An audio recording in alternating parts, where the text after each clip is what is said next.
সিনাপসিসের যে মক টেস্টগুলো এটা আমার জন্য খুবই হেল্পফুল হয়েছে।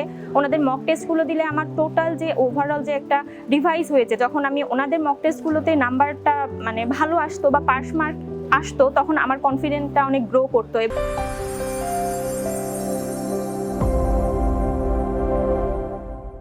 আসসালামু আলাইকুম, আমি ডক্টর উমের রনক সাদিয়া।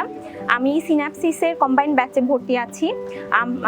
কোচিংয়ের আমি মেইনলি পেডিয়াট্রিক্সে ভর্তি আছি, পেডিয়াট্রিক্স ফ্যাকাল্টিতে। আমি এইবারের সেশনে পার্ট 1 এফসিপিএসটা চান্স পেয়েছি, আলহামদুলিল্লাহ। আমি এইবারের ওনাদের ক্ষেত্রে কোচিংয়ের ক্ষেত্রে যেটা বলতে চাই, ওনাদের সিনাপসিসের যে মক টেস্টগুলো এটা আমার জন্য খুবই হেল্পফুল হয়েছে। ওনাদের মক টেস্টগুলো দিলে আমার টোটাল যে ওভারঅল যে একটা রিভাইজ হয়ে যেত মনে হতো। ওনাদের কোশ্চেনগুলো যখন সলভ করতাম, প্লাস কোশ্চেনের সলভগুলো যখন আমি একটা একটা করে রিভাইজ করতাম, মনে হতো যে আমার টোটাল একটা রিভিশন হয়ে গিয়েছে। এটা আমার পরীক্ষার ক্ষেত্রে খুবই হেল্পফুল হয়েছে।